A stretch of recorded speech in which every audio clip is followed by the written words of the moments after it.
Well, hello there and welcome to my channel on this rainy Friday afternoon. I read 5 books this month and I would say 3 of them are like my new absolute favorite books of all time. But all 5 of them were great. It was just a good reading month overall. All of these were like 4 and 5-star reads for me. We're gonna start off by talking about 1,000 Splendid Suns by Khaled Hosseini.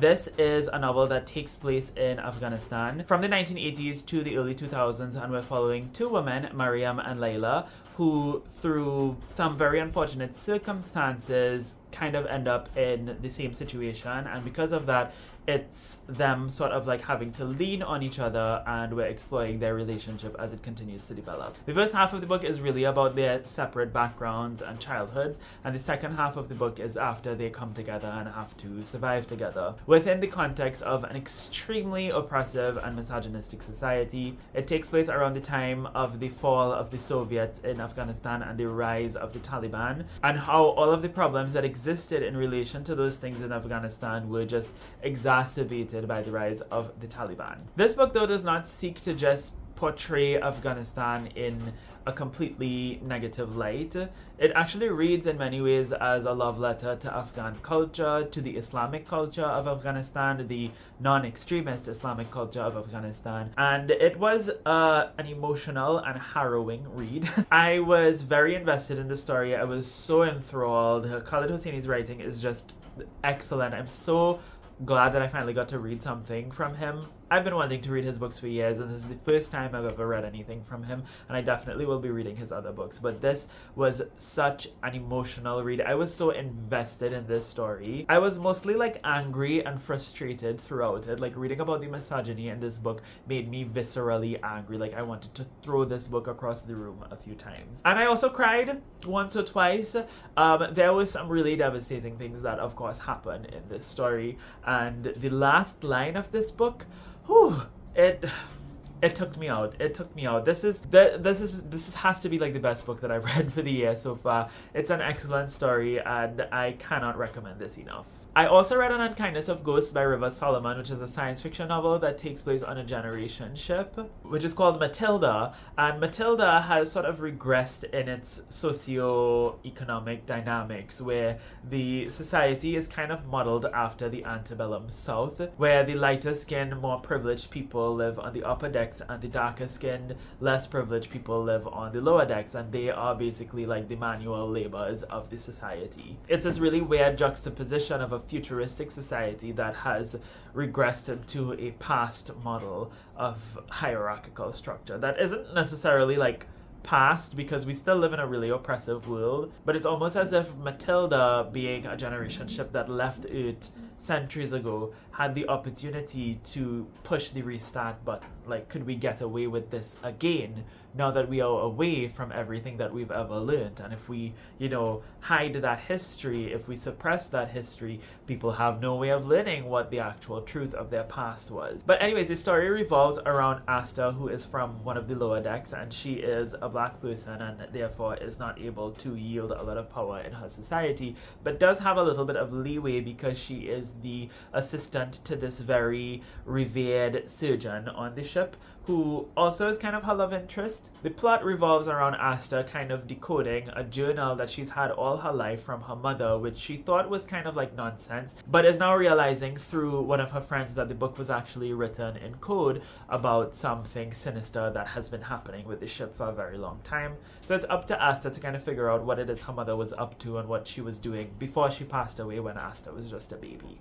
I loved the way that this book was so full of intrigue and mystery, and I love the way that it was so fluid in its exploration of identity. Like, for example, gender is completely deconstructed in this story, and each of the decks have different ways of understanding gender. On Asta's deck, everybody who is born on the deck is assigned female at birth, so everybody on Asta's deck uses she/her pronouns, and unless they present otherwise or they identify otherwise, they are assumed like women. And I found that to be so fascinating. And I also listened to the audiobook whilst reading along with the physical copy, and I would not have been able to, I don't think I would have picked up on this if I had just read it, but the characters, all of the characters on Asta's deck, they have this vaguely Caribbean, mostly Jamaican sounding accent. So it led me to believe that, oh, maybe like that deck is like descendants of people who were brought from the Caribbean. And so I found that to be really interesting as well. My main gripe with this book, and this was the same problem that I had with another book that I read that was also set on a generation ship, which was the only other book that I've ever read like that. It's called Across the Universe by Beth Revis. I just didn't really get like a sense of the vastness of the generation ship. A generation ship to me should be huge, it should be grand. It is a ship that is basically functioning as a mini planet. It's like basically a makeshift rogue planet. That's what a generation ship is, right? Because it's housing generations of thousands of people over a long period of time. So it's supposed to be like a self-sustaining rogue planet, and I just don't really get that when I read these generation ship novels. They don't really like give you a visceral sense of what the world is like on these ships. So if you all have recommendations for generation ship novels or stories that really delve into the structure of the ship and the layout of the ship, and also like just like the vastness of it, I would love to read more into that, because I find the concept of a generation ship to be so interesting. Love this story either way though. It was great and I still highly recommend it. Next up, I read Shubeik, Lubeik by Deena Mohamed. This was like one of the best, if not the best, graphic novels I've ever read in my entire life. It was translated, I believe, from Arabic by the author herself, so it actually reads from right to left in that way, because Arabic, much like Japanese, for example, is written from right to left. So if you're accustomed to reading manga, this book is kind of formatted in a similar way. It takes place in Cairo in an alternate reality where you can buy wishes, but the more money you spend on a wish, the more accurate that wish's outcome will be.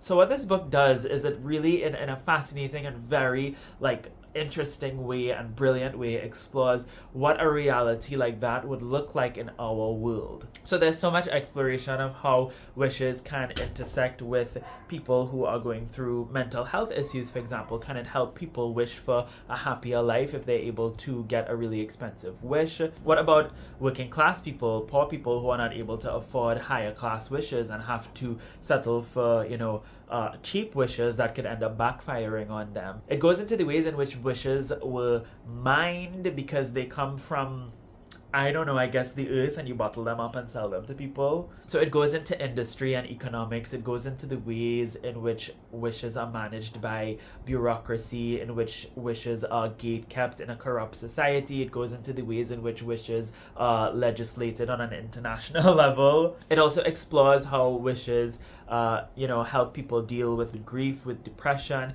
It also explores how wishes intersect with religion. One of the major subplots of this book has to do with a very pious Muslim man who has the opportunity to use a really expensive wish to help one of his friends who is sick and dying. But there's a lot of debate in Islam about whether or not wishes are haram. And I just found that to be so interesting, and it was so reflective of actual debates that people have in Islam, and the uncertainty around certain things that have not that are not talked about in the Quran or in the Hadith, and Muslims have to sort of debate about whether this thing is good for us or not. It's a really fascinating exploration of what a concept like this would look like in our world. It's not just like, people make wishes and that's the story. On top of how brilliant this book is, the art in it is just stunning. Most of it is in black and white because I guess printing in color is expensive, but the colored parts of the story are just so, I don't know if y'all are seeing this good. I mean, come on, okay? Stanosha. This is so good. Deena Mohamed is such a talented illustrator, and I absolutely love this book. This to me is up there with the likes of things like Persepolis and other great graphic novels that everybody has to read in their life. Please read Shubeik Lubeik by Deena Mohamed. I read 2 nonfiction books this month as well. The first is Azadi, Freedom, Fascism and Fiction by Arundathi Roy. This is a collection of essays and speeches that Arundathi Roy wrote and delivered between 2018 and 2020, I believe. The book itself was published in 2020, and it is essentially about fascism in India and the rise of the Hindu nationalist right. And it examines what the consequences of that reality in India today looks like for minority groups who live at the expense of this, you know, really heinous and evil movement. Like, for example, the Muslims of India, as well as Dalits, working class people, Kashmiris. And that is why the book is called Azadi. Azadi is actually Urdu for freedom, and it comes from a Persian word, Azadi, which is also like freedom. It's a Persian word that is used in Urdu as well, that was adopted by Urdu, because Urdu has a lot of Persian vocabulary in it, obviously. And it also talks about fiction. It talks about fiction and literature and the importance of writing and how fiction can be used as a tool to contextualize fascism within a society and to challenge it in really creative and unique ways, and in ways that, you know, give the author more freedom to be elusive about their critiques, and therefore they are less likely to be targeted, or they're less likely to, you know, it's not as direct. Like if you're critiquing a society through direct non-fiction writing, that's one thing, but to use fiction and, you know, the power of allegory to discuss what's happening in your society, it gives you a lot more freedom to speak out against what's happening, and it in many ways is a little bit more safe. It gives you a little bit more armor in that freedom, and that's what this book is about. It's about freedom, fascism, and fiction, and how all of those things connect within the context of contemporary Indian politics. It's such a fascinating read, and I learned so much from it, and Arundathi Roy is such an excellent writer. I would highly recommend that you read Azadi. The last book that I have to talk about is kind of related to that, but not so much. Like, I did see some interesting parallels. It's called, I forgot the name of the book, but it's something to do with like religious development in colonial Trinidad and the development of Hinduism specifically. It's by Alexander Rocklin, and the first half of the book is actually about religion amongst Indians in Trinidad in general, and the history of religion making, the ways in which the colonial elites were responsible for Indian people in Trinidad having to define both Hinduism and Islam as separate, distinct religions, because when most Indians came to Trinidad, they identified for sure with their religious backgrounds and spiritual practices and whatnot, but it was a lot more mixed, it was a lot more cohesive, there was a lot more exchange in those practices, which was very characteristic of India prior to the development of like orthodox strands of Hinduism and Islam in India and in the Indian context. So in the 1800s, you had Indians coming from India into the Caribbean, and they brought that tradition of, you know, togetherness, of solidarity, of mixed practices. The colonial elites had a very strict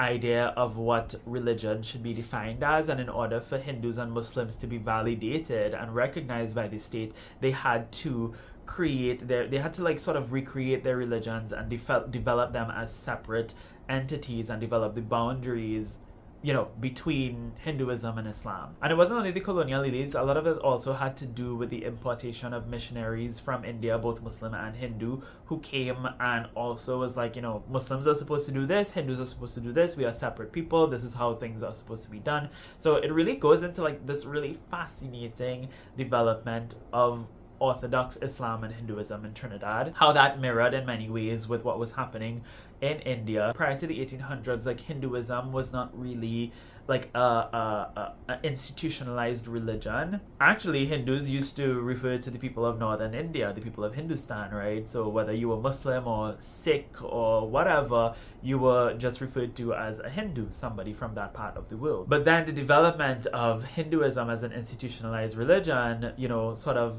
I don't want to say co-opted the term Hindu, but, you know, redefined it, right? And it's just really interesting to look at how that history played out. Anyways, even though the first half of this book is about both Hinduism and Islam amongst Indians, the second half of the book focuses specifically on Hinduism and the trajectory that the Hindus of Trinidad further went down to define the boundaries around their religion, which was also very similar to the trajectory that Indian Muslims in Trinidad went down as well.